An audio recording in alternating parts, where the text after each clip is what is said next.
Hi అండి, అందరికీ నమస్కారం. Welcome back to my channel. ఇప్పుడే అందిన వార్త అండి. వైఎస్ జగన్ ఇంటికి చంద్రబాబు దంపతులు. పూర్తి వివరాలు అయితే వీడియోలో తెలుసుకుందాం. వీడియోని ఎక్కడ కానీ స్కిప్ చేయకుండా ఎండ్ వరకు చూడండి. అప్పుడు పూర్తి ఇన్ఫర్మేషన్ అనేది అర్థమవుతుంది. అలాగే వీడియో నచ్చినట్లయితే లైక్ చేయండి. దయచేసి లైక్ చేయడం అయితే చాలామంది మర్చిపోతున్నారు. అలాగే కొత్తగా ఎవరైనా మన ఛానల్ చూస్తుంటే సబ్స్క్రైబ్ చేసుకోండి. సో సబ్స్క్రైబ్ చేసుకోవడం ద్వారా మీ వరకు రీచ్ అవుతాయని నేను ఏ వీడియో చేసినా కూడా ఆలస్యం చేయకుండా వీడియోలోకి అయితే వెళ్ళిపోదాం. వైసీపీ హయాంలో ఋషికొండ నిర్మాణాలు వివాదాస్పదంగా మారిన విషయం మనకు తెలిసిందే. ఈ నిర్మాణాలపైన రాజకీయంగా కూడా విమర్శలు వచ్చాయి. అయితే కోర్టుల్లో కూడా కేసులు జరిగాయి. ఇప్పుడు కొత్త ప్రభుత్వం కొలువుదీరింది ఎన్డీఏ. సో టీడీపీ నేత అయిన గంటా శ్రీనివాస్ పార్టీ నేతలతో కలిసి ఋషికొండ భవనాలను అయితే సందర్శించారండి. కళ్ళు చెదిరేలా భవనాల లోపల ఇంటీరియర్ ఆధునిక సదుపాయాలు అయితే ఉన్నాయి.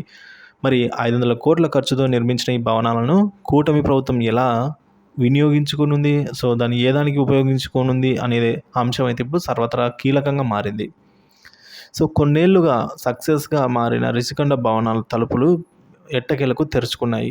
మాజీ మంత్రి గంటా శ్రీనివాస్ తన పార్టీ నేతలతో కలిసి భవనాన్ని సందర్శించారు.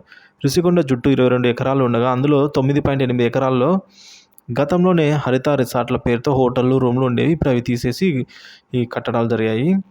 సో 2019 నాటి ముందు పర్యాటకులు రాకపోక కూడా ఎలాంటి ఇబ్బందులు ఉండేవి కాదు. వైసీపీ ప్రభుత్వం అధికారంలోకి వచ్చిన తర్వాత ఋషికొండను త్రవ్వించి చుట్టూ ఈ భవనాల నిర్మాణం చేపట్టింది. అలాగే జనాల రాకపోకలు కూడా 4 ఏళ్ల పాటు ఆటంకం కలిగించింది. So AP tourism development corporation అప్పటి ప్రభుత్వానికి ఈ నిర్మాణ బాధ్యతలు అప్పగించింది. ప్రభుత్వ ధనంతో జగన్ ప్యాలెస్ ఇక్కడ నిర్మాణం సాగుతుందంటూ పెద్ద ఎత్తున విమర్శలు వచ్చాయి. విశాఖ సాగర తీరంలోని ఋషికొండపై వైసీపీ ప్రభుత్వం హయాంలో అయితే 500 కోట్లతో నిర్మించిన 7 సూపర్ స్ట్రక్చర్ల నిర్మాణం పూర్తి చేసింది. నేషనల్ గ్రీన్ ట్రిబ్యునల్ సభ్యులు ఋషికొండ పర్యటన సందర్భంగా 9.8 ఎకరాలు కాకుండా మరో 2 ఎకరాల్లో వెళ్ళి సీఎం వ్యూను క్యాప్చర్ చేసేలా అయితే 7 స్ట్రక్చర్స్ ప్రాజెక్టు చేపట్టినట్టు వైసీపీ ప్రభుత్వం అప్పట్లో వివరణ ఇచ్చింది. ఋషికొండ పైన ప్రభుత్వం నిర్మించిన ప్రభుత్వ భవనాలే అని ఆనాడు అధికారంలో ఉన్న మంత్రులు స్పష్టం చేశారు ఫ్రెండ్స్. సో ఇప్పుడు టీడీపీ నేతలు ఈ భవనాన్ని సందర్శించిన సమయంలో అందులోని సదుపాయాలు చూసి ఆశ్చర్యపోయారు. ఎందుకంటే వీటి నిర్మాణం చేశారనేది స్పష్టత ఇవ్వలేదని గంటా వ్యాఖ్యానించారు.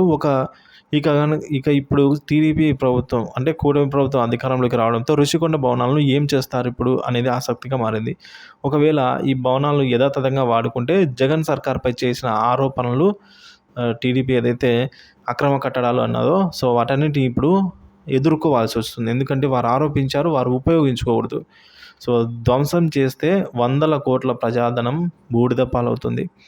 ఒకవేళ అలా చేసినా సరే విమర్శలు ఎదుర్కోవాల్సి వస్తుంది. అందుకే ఋషికొండ అంశంపై తాజాగా కూటమి పార్టీల అగ్రనేతల్లో తర్జన భర్జనలు జరుగుతున్నాయి. ప్రభుత్వందే తుది నిర్ణయం అయినప్పటికీ కూడా ప్రభుత్వం ఏ నిర్ణయం తీసుకుంటుందా అని సర్వత్రా అందరిలో కూడా ఇప్పుడు ఆసక్తి నెలకొంది ఫ్రెండ్స్. వీడియో నచ్చితే లైక్ చేయండి, షేర్ చేయండి. Thank you for watching this video.